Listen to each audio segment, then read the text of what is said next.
বাংলা সরকার পরিবর্তনের পর থেকেই যেন এক নতুন রাজনৈতিক গতি শুরু হয়েছে।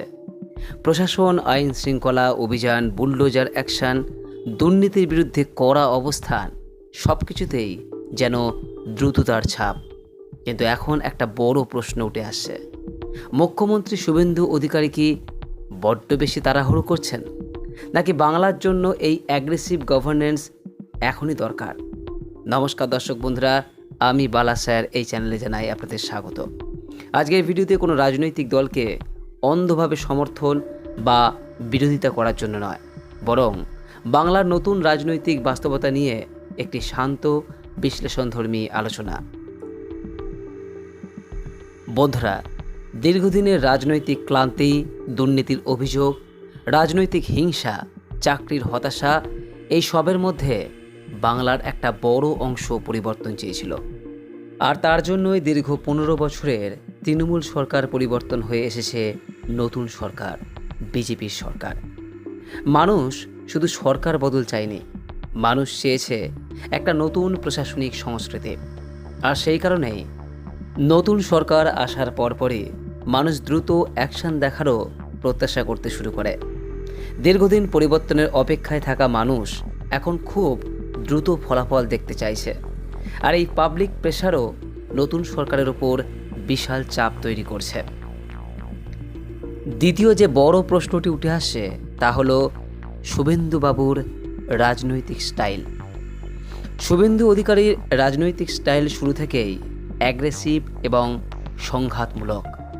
রাস্তার আন্দোলন, তীব্র ভাষণ, ডাইরেক্ট অ্যাটাক পলিটিক্স, এইসবের মধ্যে দিয়েই তিনি নিজের রাজনৈতিক ইমেজ তৈরি করেছেন। তাই ক্ষমতার আসার পর থেকেই অনেকেই মনে করছেন তিনি অপোজিশন লিডার মোড থেকেই সরকার চালাতে চাইছেন। কিন্তু একটা গুরুত্বপূর্ণ বিষয় হলো, বিরোধী রাজনীতি আর সরকার চালানো এক জিনিস নয়। অপোজিশন দ্রুত আক্রমণ করতে পারে, কিন্তু সরকারকে দীর্ঘমেয়াদী স্টেবিলিটিও বজায় রাখতে হয়। 3 নম্বর ফ্যাক্টর, দ্রুত অ্যাকশন। সুবিধা কোথায়? বন্ধুরা, এটাও সত্যি যে বাংলার একটা বড় অংশ বহুদিন ধরেই স্ট্রং অ্যাডমিনিস্ট্রেশন চাইছিল। যখন সরকার দ্রুত অ্যাকশন নেয়, তখন সাধারণ মানুষের একটা অংশের মধ্যে কনফিডেন্স তৈরি হয় যে সরকার অন্তত কিছু একটা করার চেষ্টা করছে।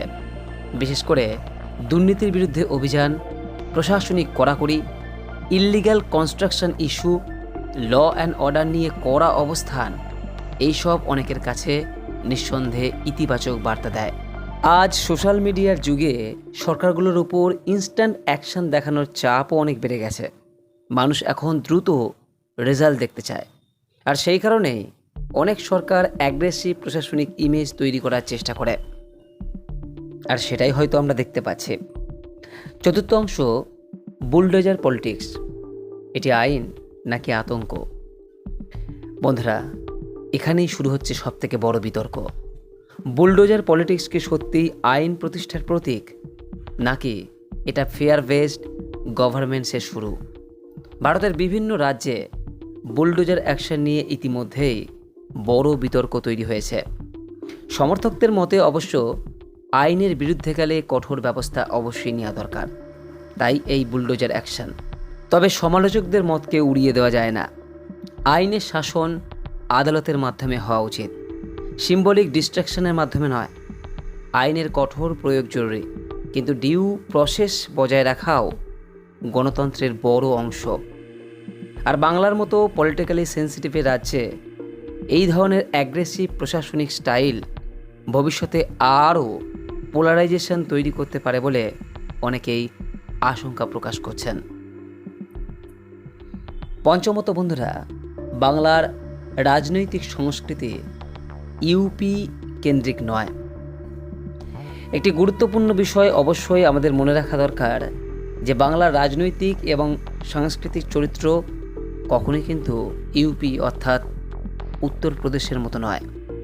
বাংলার মানুষ হিস্টোরিক্যালি ডিবেট পছন্দ করে, ইন্টেলেকচুয়াল পলিটিক্স পছন্দ করে, সাংস্কৃতিক সংবেদনশীলতা নিয়ে ভাবে। বাংলার রাজনৈতিক সংস্কৃতি শুধু সংঘর্ষ নয়, সংলাপও চায়, মতের আদান প্রদান ও আলোচনার রাজনীতি চায়। তাই অনেক রাজনৈতিক বিশ্লেষক মনে করেন অতিরিক্ত অ্যাগ্রেসিভ পলিটিক্স বাংলায় সবসময় একইভাবে কাজ নাও করতে পারে। 6 নম্বর বিষয় বিউরোক্রেসি ফ্যাক্টর। সরকার বদলালেই সব বদলে যায় না। একটা বড় বাস্তব বিষয় হলো সরকার আমাদের বদলায় ঠিকই, কিন্তু সরকার বদলালেও পুরো প্রশাসনিক কাঠামো কখনোই কিন্তু বদলে যায় না, বিশেষ করে রাতারাতি তো কখনোই নয়। একটা নতুন সরকার এলেই বিউরোক্রেসির মাইন্ডসেট পুরোপুরি বদলে যায় না। প্রশাসনিক কালচার পরিবর্তন হতে সময় লাগে। তাই খুব দ্রুত সব কিছু বদলে ফেলার চাপ অনেক সময় সরকারের জন্য বড় চ্যালেঞ্জ হয়ে দাঁড়ায়। বন্ধুরা, আজ বাংলার মানুষের সবচেয়ে বড় চাহিদা কি? প্রতিশোধ নাকি উন্নয়ন? কারণ দীর্ঘ রাজনৈতিক সংঘর্ষের পর সাধারণ মানুষ শেষ পর্যন্ত চাকরি চায়, শিল্প চায়, শিক্ষা চায়, নিরাপত্তা চায়, শান্তি চায়। বাংলার বহু মানুষ পরিবর্তন চাইলেও সবাই কিন্তু রাজনৈতিক প্রতিশোধ চায় এমনটা কিন্তু কখনোই নয়। যদি রাজনৈতিক উত্তেজনা খুব বেড়ে যায় তাহলে ডেভেলপমেন্ট ন্যারেটিভ পিছিয়ে পড়তে পারে। আর যদি বাংলায় রাজনৈতিক সংঘর্ষ খুব বেশি বাড়ে তাহলে শিল্প ও ইনভেস্টমেন্টের ওপরও তার প্রভাব পড়তে পারে। কারণ ইনভেস্টররা সবসময় স্টেবল এনভায়রনমেন্ট চায়, যেটা নতুন সরকারকে অবশ্যই দেখা প্রয়োজন। বন্ধুরা, এই বিষয়টি আমরা আগেও দেখেছি যে দীর্ঘদিন ধরে ফেয়ার বেসড পলিটিক্স চলতে পারে না, অর্থাৎ ভয়ের রাজনীতি চলতে পারে না। শেষ পর্যন্ত মানুষ রেসপেক্ট বেসড গভর্নমেন্ট চায়, আর তার জন্যই কিন্তু মানুষ পরিবর্তন এনেছে। মানুষ এমন প্রশাসন চায় যেখানে আইন থাকবে, শৃঙ্খলা থাকবে, কিন্তু একই সঙ্গে গণতান্ত্রিক ভারসাম্যও থাকবে। ইতিহাস বলছে খুব দ্রুত পরিবর্তন আনার চেষ্টা অনেক সময় ব্যাকল্যাশও তৈরি করে। বিশেষ করে বাংলার মতো ইমোশনালি পলিটিক্যাল রাজ্যে, যেখানে মানুষের রাজনৈতিক পরিচয় অনেক গভীর, সেই জায়গায় আমার মনে হয় বড্ড তাড়াহুড়ো নয়, ধীর পদক্ষেপ গ্রহণ করা প্রয়োজন। তাই নতুন সরকারের কাছে এই মুহূর্তে সবথেকে বড় চ্যালেঞ্জ ব্যালেন্স বজায় রাখা। একদিকে স্ট্রং গভর্নেন্স, অন্যদিকে গণতান্ত্রিক সংবেদনশীলতা। এই দুইয়ের মধ্যে অবশ্যই ভারসাম্য থাকা প্রয়োজন। তাহলে কি শুভেন্দুবাবু সত্যিই তাড়াহুড়ো করছেন? এই প্রশ্নের উত্তর এত সহজ নয়, কারণ অনেক মানুষ মনে করছেন বাংলায় দীর্ঘদিন ধরে, অর্থাৎ এ পর্যন্ত যা হয়েছে তারপর স্ট্রং অ্যাকশান অবশ্যই জরুরি ছিল। আবার অন্য একটা অংশ মনে করছেন অতিরিক্ত গতি ভবিষ্যতে নতুন অচেতনা তৈরি করে। সম্ভবত এখন বাংলার সবচেয়ে বড় প্রয়োজন না অতিরিক্ত নরম প্রশাসন, না অতিরিক্ত ভয়ের রাজনীতি, বরং দৃঢ় কিন্তু পরিণত গভর্নমেন্টস প্রয়োজন। বন্ধুরা, ক্ষমতা দখল করা কঠিন, কিন্তু মানুষের দীর্ঘমেয়াদী বিশ্বাস ধরে রাখা তার থেকেও বড় কঠিন। বাংলার মানুষ পরিবর্তন চেয়েছিল ঠিকই, কিন্তু সেই পরিবর্তন উন্নয়নের দিকে যাবে নাকি নতুন সংঘর্ষের দিকে যাবে, সেটাই এখন দেখার। আপনার কি মনে হয়? মাননীয় মুখ্যমন্ত্রী শুভেন্দু অধিকারী কি বড্ড বেশি তাড়াহুড়ো করছেন, নাকি তিনি ঠিক পথেই রয়েছেন? নিচে কমেন্ট বক্সে অবশ্যই আপনাদের মতামত জানাবেন।